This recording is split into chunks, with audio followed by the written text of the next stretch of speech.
Hello, welcome to CCNA Subnetting Video 1 that comes with the book. In this video, you'll see an example of how to find the subnet number based on an IP address. In particular, we'll use IP address 128.200.100.100 with mask 255.255.224.0. This video helps you with the beginning of 3 steps toward perfecting your skills at finding the resident subnet ID.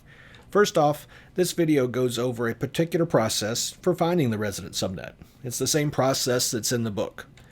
Then you need to practice. Why do you practice? Well, obviously you need to get to the point where you get the right answer, but also you need to get faster.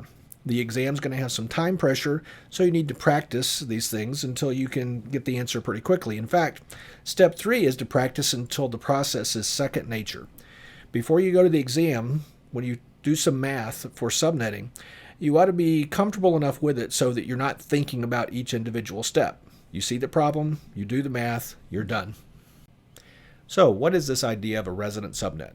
Well, basically it's a subnet number, or a subnet ID if you prefer, and it's the subnet ID that's associated with a particular IP address.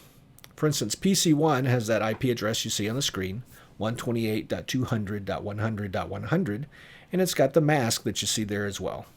So what is the subnet ID associated with that IP address and mask? Well, there's some math you can do, and the subnet ID would be 128.200.96.0. Why does that matter?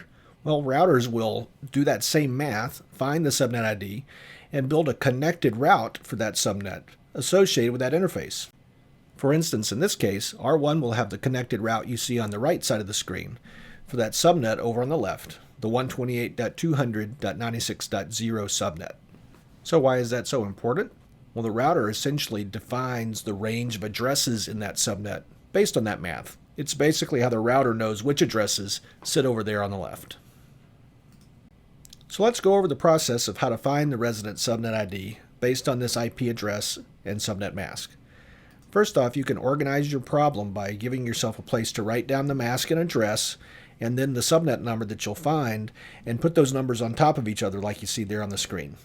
So to start, we'll just copy the mask and IP address. I prefer the mask up at the top because it makes the presentation a little bit less cluttered, that's all.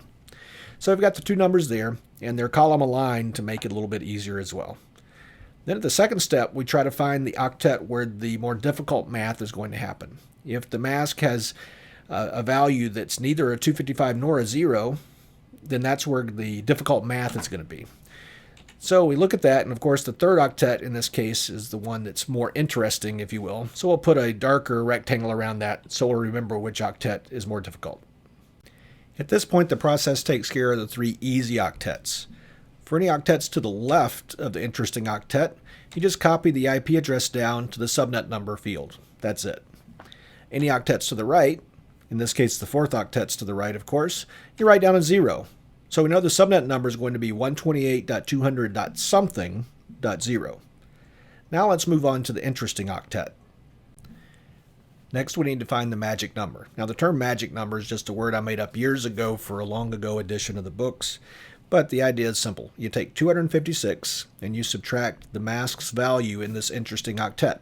So in this case, it's 256 minus 224 for 32. Turns out the subnet number is going to be a multiple of 32. But which multiple? Well, let's write them all down. You start with 0 and write down all the multiples. Yes, you'll practice enough to where it'll be second nature to find these multiples pretty quickly. And then we need to find the one that's closest to the IP address's value, but not larger than it. So the IP address value in this octet is 100. So 100 is, of course, closest to 96 and 128, but 128 is bigger, so we pick 96.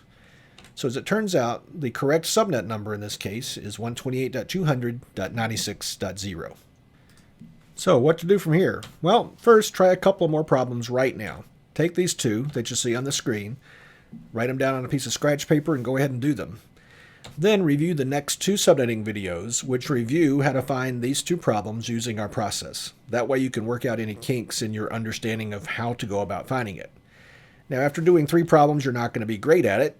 You may understand how, but you probably won't be fast at it at that point. So keep practicing until you master the process, and practice your other subnetting tasks as well.